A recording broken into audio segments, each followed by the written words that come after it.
Hello, everyone. I am here with senior sportswriter from the North Texas Daily, Haylie Stum, to talk about our instant reactions from the North Texas versus Tulane game. It did not go the Mean Green's way in the slightest on several different levels, and ending with a 34-21 loss. And so we'll give kind of our thoughts throughout the game. Haley, come on, man. Talk to me. What's going on? Yeah, so I'm just going to lead off with a quote that head coach Eric Morris gave in a very brief press conference. We usually get out of there, 30, 40 minutes after everyone speaks, and they all spoke at once, and it was 7 minutes. And Morris went on and said that the product that North Texas put on the field was a recipe for losing, specifically in the red zone scoring, that the North Texas has been a national leader in the football bowl subdivision. Heading into this game, they were the fourth best in red zone scoring in FBS, scoring 94.3% of the time. And then they were the best in the nation, leading a nationally number 2 ranked Indiana team in red zone touchdowns scored. So they did not do that against Tulane. They went 2 for 4. And then, obviously, when you turn over the ball 6 times, that's a recipe for disaster. Yeah, no one can see it, but I'm just shaking my head. That's just so bad. I was reading through Haley's story, and of course, everyone should read on the North Texas Daily website, which I assume will be out once this comes out. But I got to relive all those terrible moments, and the red zone stuff really does hurt because this team just played so uncharacteristically, especially in that category, throwing 1 interception in the end zone. I know that. Actually 2, right? Because 1 at the end of the game and then 1 earlier on in the game. And it was just so unlike this UNT team that we've seen all year. And that kind of comes to many reasons, right? I think we talked about it, but I think one of the biggest losses for that team was losing Caleb Hawkins so early on in that game. And so when he came to the red zone, their previous plan, which was just give it to Caleb, the 220-pound running back, and he'll just take it in there, kind of goes out the window, and you're left with Kiefer Sibley and Ashton Gray, which is no offense to them, but they're just not Caleb Hawkins. No one really is. And there's a couple of guys who are on his caliber in the entire nation. So, I mean, when you lose a top-tier running back like that, you're just left with less options, and then they opted to kind of pass it in the end zone, kind of force it into these tighter windows, which just wasn't as fruitful. Yeah, and then when you look at the score, it felt a lot more lopsided than maybe the score reflects. I don't know if I'm the only one that feels that way. It definitely felt more than a 13-point differential when everything was said and done. And what's really funny is North Texas finished with 415 total yards, and Tulane finished with 344. So the fact that North Texas lost by 13, and factoring in that it was never in North Texas's way in any shape, form, size, anything. And honestly, Justin, I find it pretty impressive amidst all this that North Texas finished with more total yards of offense without Caleb Hawkins for a vast majority of the game. Yeah, I told you during the game, it was so reminiscent of last year, where last year's team really couldn't run the ball at an effective rate, and they had to rely on that quick up tempo passing that they normally that they're known for, obviously, and they normally rely on. But this year they become so much more balanced, and that keeps defenses on their toes. And in this game, they just became so much more two-dimensional after Caleb left. And you're right. I mean, obviously it led to yardage, but you see that when you can only pass and you enter that red zone area, between 0 to 20 yards, it becomes so much harder to score when you don't have consistent running back play, consistent rushing attack. Again, and we're just circling back to those 2, end zone interceptions. Neither of which were really, one of them was pretty much Drew's fault, but the other one really wasn't after Wyatt Young just dropped that pass, and that's the whole other story in of itself. But yes, I'm unsurprised that they did outgain Tulane as a whole, right, you said? And so I'm unsurprised by that. I saw it all last year where they were just so explosive and so quick because they have to be, obviously, but you can't sustain that, especially in shorter yardage. You just really can't. So I knew that everyone knew that this air raid offense could exploit space, attack space in this air raid quick passing style. But everyone also knew that the reason why they were able to reach the heights that they did this year was because of that rushing attack, and they lost that so early on to this game, and they fell flat so quickly. Yeah, you have to point at the turnovers. I think I said 6 earlier. Moore said 6 in the press conference, but it sure felt like 6. It was 5. Does not make that any better. That is a astounding number when you look at the turnover margin. It's literally 5-0. Tulane did not turn over the ball a single time, and that is just so ironic because the turnover margin is something that North Texas has excelled at, honestly. Or not even excelled, but just a complete 180 from last year. Especially with, the work that Skylar Cassidy has put into this defense and then the lethality of this North Texas offense. It's all been this complementary football, and we just did not have that today. Honestly, we had a complementary football team that was complementary on the negative side of things. Yes, complementary losing, yes. And I'm sorry I said we. I do not mean we. I mean North Texas. Of course. And just astounding. I'm just looking at all these numbers, and I'm just, where do you start, Justin? Yeah, I mean, I think we've acknowledged that, obviously the turnovers. We acknowledged losing Caleb. A big part of some of those turnovers, and a lot of those turnovers, were self-made errors, right? And so we talk about this is what I won't do. I think that in sports journalism, there's a lot of scrutiny at players' pretty much worst moments and worst, feelings, and just in their darkest times. And obviously, I think Wyatt Young had a really horrific game today on a lot of different levels. I couldn't even tell you what he finished with. I couldn't, because he's at the bottom of this receiving list, right? He has a 1 catch for 6 yards, but I swear that he was targeted maybe 7 or 8 times during that game. I'm so sorry. Yeah, you have it right here, 7 targets. Yeah, I mean, so it's very evident that, everything that transpired during today's game was not going in Wyatt's favor. And I understand that it was a difficult game. And Drew missed on some of those passes as well. But when we're talking about self-made errors, I have to talk about Wyatt's drops, because 2 of them led to interceptions, right? And so for a North Texas team, like you said, who's excelled at this turnover margin, that's excelled at, keeping that turnover sheet clean, suddenly, throws 3 interceptions, and 2 of them are on self-made errors. 2 of them are on a receiver's fault, because he's failing at his one job description, which is to catch the ball. And Wyatt has made some spectacular catches this year, but in this particular game, he failed to catch some of the easiest passes that are available in the book. He's over the middle, and he's staring directly at Drew. He's fully stopped. He's not running. He's not doing anything. His hands are out. And me and Haylie were watching this play. It hits his hands. It bounces around in there. It just falls out into a Tulane defender's hands. If you want to beat a really great ranked team like that, you have to be able to, sustain your identity. Forget even keeping the turnover sheet clean or whatever, but do what you got. Do what got you here, right? And they were unable to do that, partially because of errors like that. So I have to start with Wyatt, I think, in terms of the biggest mistakes. But you can please add on to the many self-made errors they made. Yeah, and I mean, I'd like to bring up, I think it was quite clear, just from observing the sidelines and watching his interactions, Wyatt did not know what was going on. Yeah. And the mental part of sports is a real topic, and it's something that at times you can't control. When you have a game of this nature, of this gravity, when one thing goes wrong, it's hard to not let it snowball, because the anticipation and the adrenaline can allow it to carry. We didn't see a good Wyatt today. We didn't see a good Caleb Hawkins today, because he, exited with a collarbone injury. Yeah. And Eric Moore said in the press conference that the doctors advised that he not return. And with a guy that is a true freshman and has literally everything in front of him, you heed that caution. You don't push the envelope in any way. Yeah. Especially when his future could be at Oklahoma State. Absolutely. And then you have Drew Messmaker finish with 294 yards in the air. And for some quarterbacks, that'd be great. But truthfully, you've got to hold him to a high standard, because he set the bar himself. And especially when you have this 3 Musketeers type group, you have 2 of them go down, and then you don't have your best game. It just makes it significantly worse.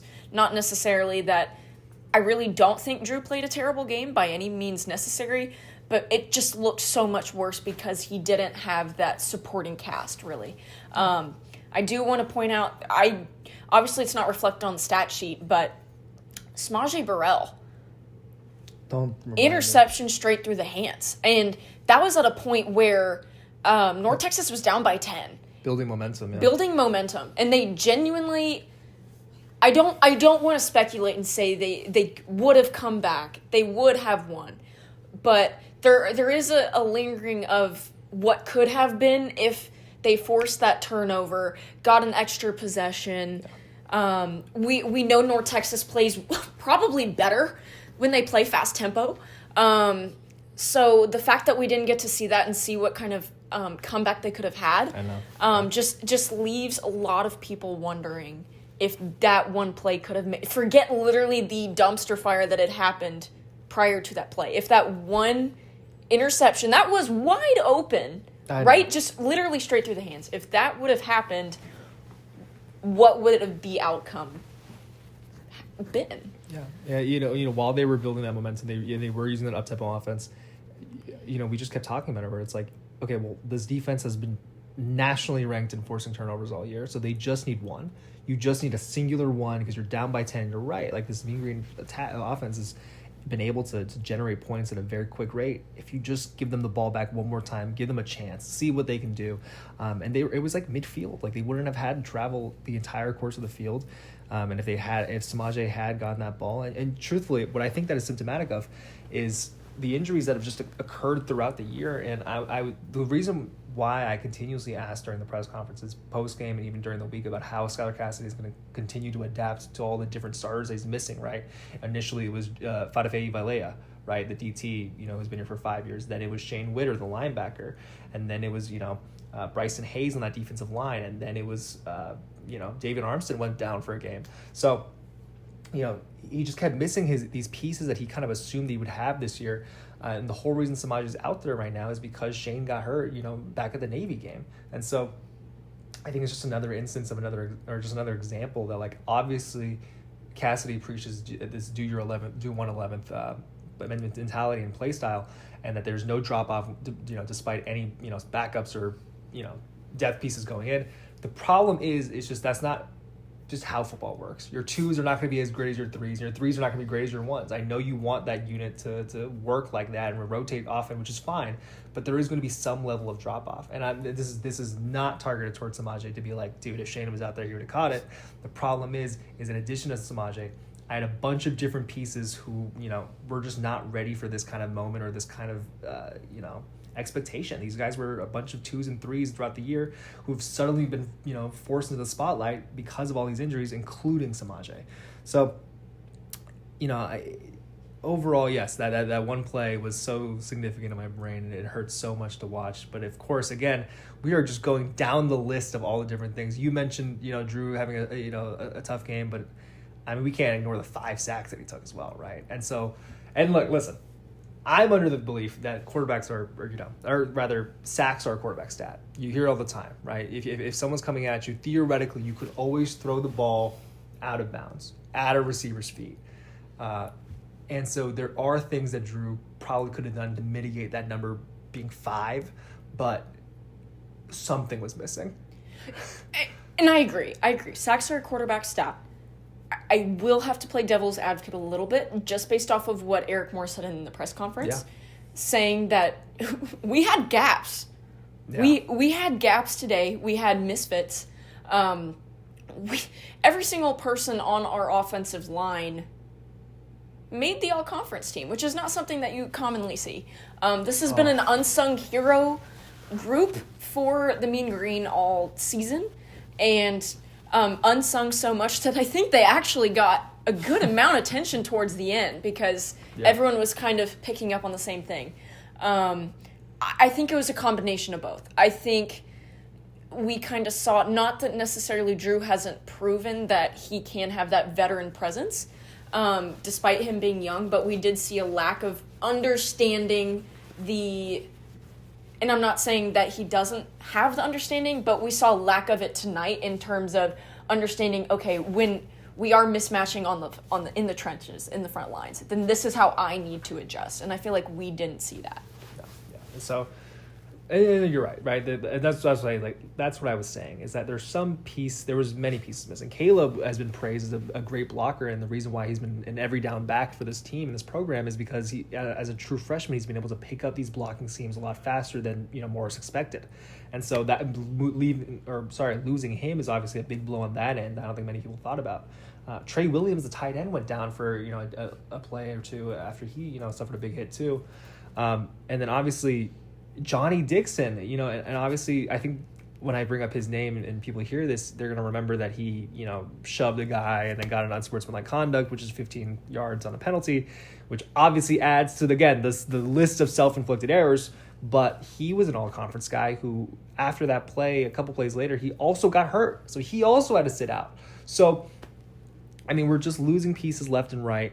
Honestly, probably to our own fault for the most part. And you end up with this, this result, which is that Drew got sacked 5 times. There was a bunch of negative plays.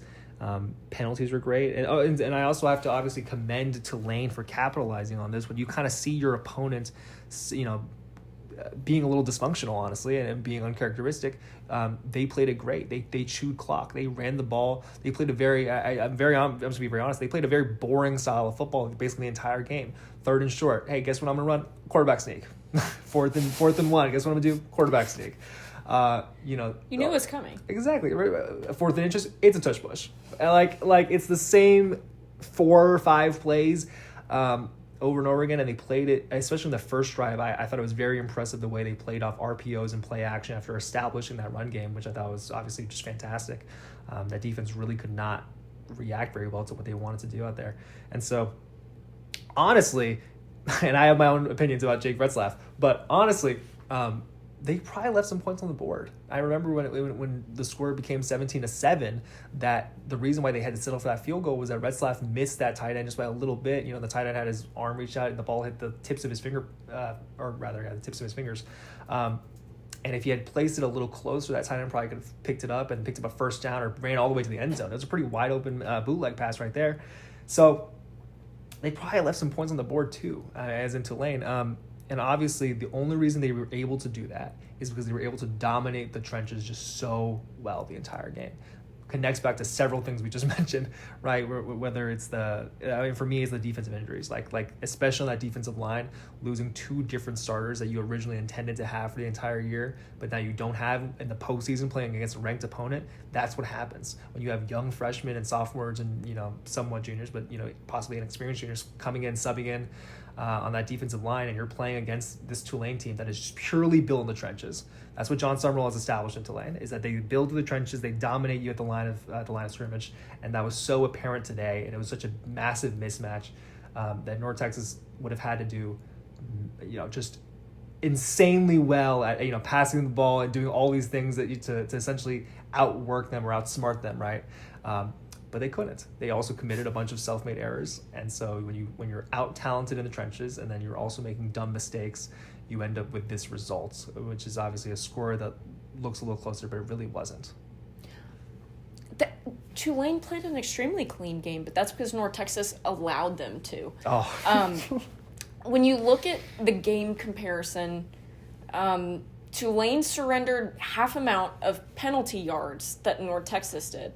Then when you look at these offensive stats for North Texas converted more first downs than Tulane. They had more average yards per play, 6.1 for North Texas, 4.6 for Tulane.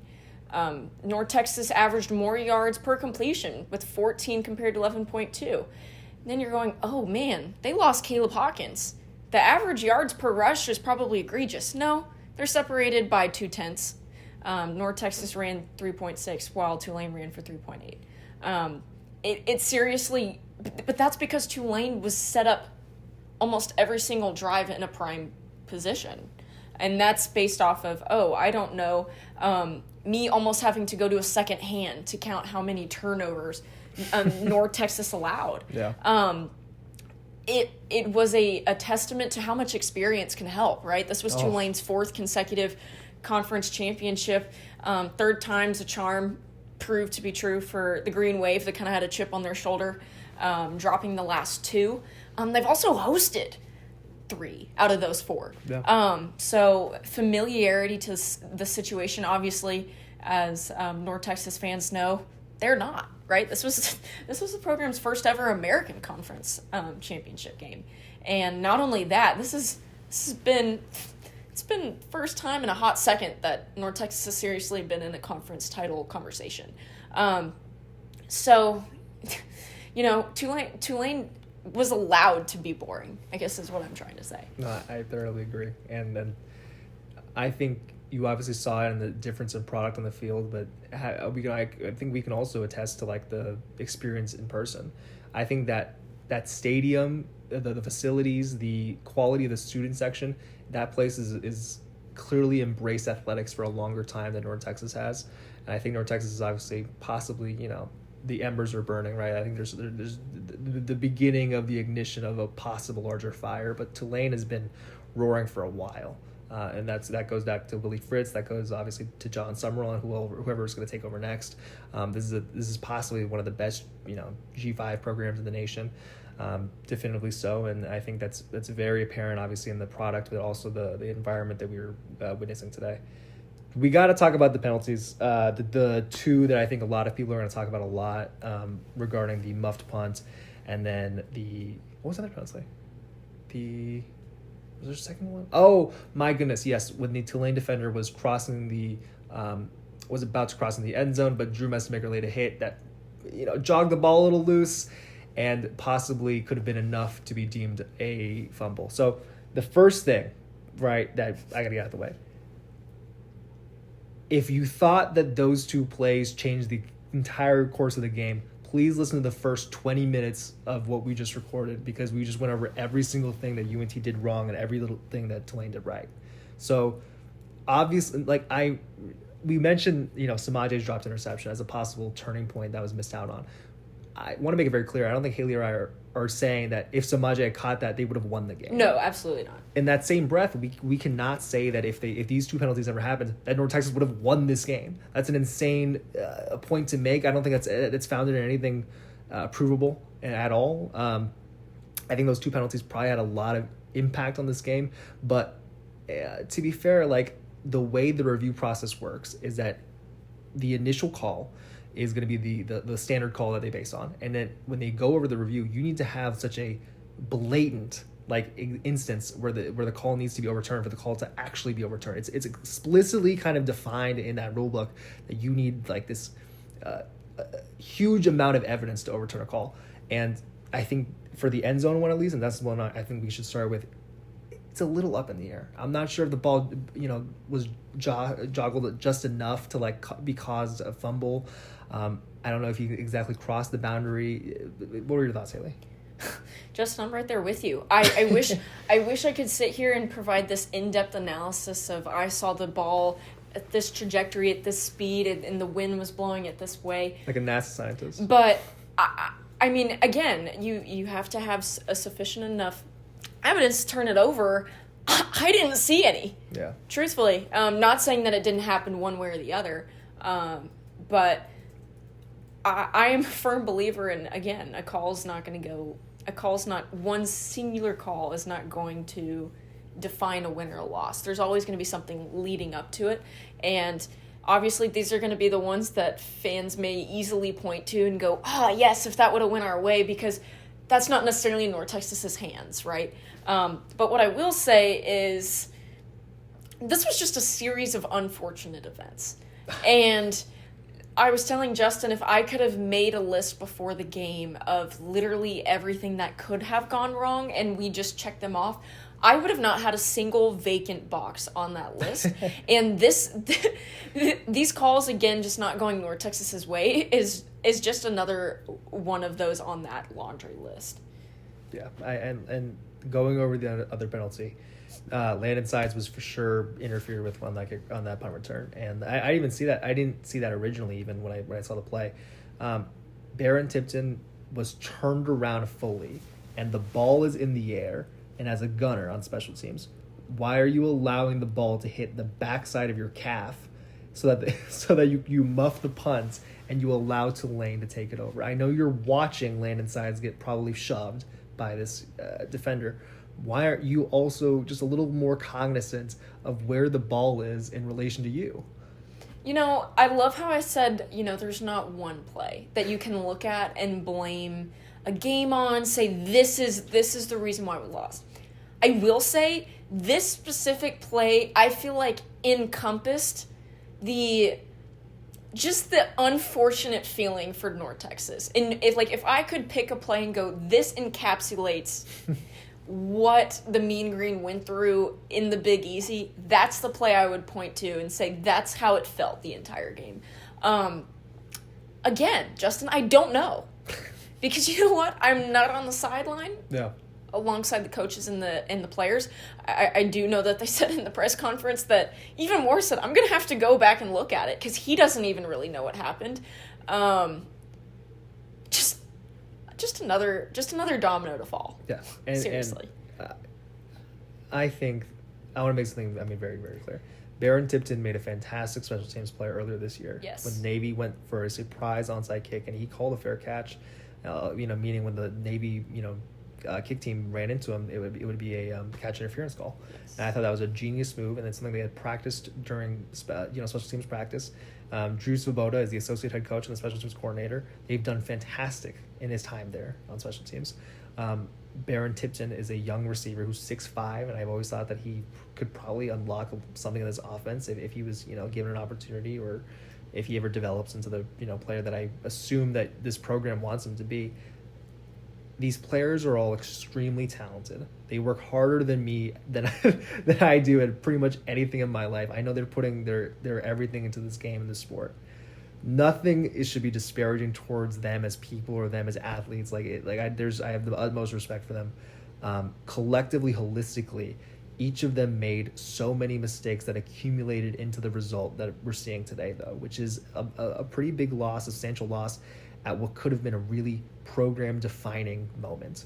That if all of these mistakes were not made by, again, several players who were all extremely talented and they were extremely uncharacteristic, and if these mistakes weren't made and they played at the level that I kind of guessed and predicted that they would have.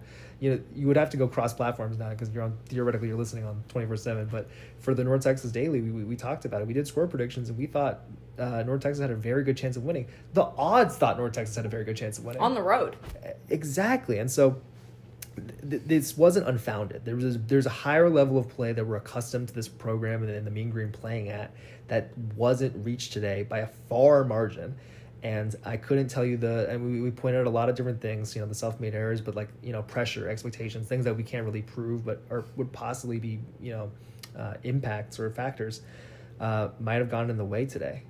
And so why do I say, what was I don't even know what my point was with all that. I just spoke too long. I think you were wrapping it up because genuinely, Justin, I'm not one to go under word count. And I sure did today. And the reason why is because there's too much to point at. Yeah. There is. There's you can't get a good grasp on what happened. Yeah. Because too much happened, I guess is what I'm trying to say. No, I think that's what I was trying to say too. I honestly, these guys are super talented. We thought they would play better. We know they could probably play at a better level. They did not today, and that's why they lost. I think was the point I get. Very simple, very straightforward. Bowl game is the next idea. It's been confirmed. Eric Morris will coach that bowl game. It is still up in the air as to which players will decide to opt in or opt out of this bowl game. I am unsure. We have no intel. We are literally hours after the game concluded, so we will have the latest on that once it comes out. But I think Haylie, you're absolutely right. That's pretty much it. Cut, flat, and dry. They lost because they played worse. And Tulane played better, and that's the kind of analysis. What kind of ball knowledge is that? That's the kind of analysis you get at 24/7 Sports. So I want to say thank you to Haylie for your time, and we will talk to you later.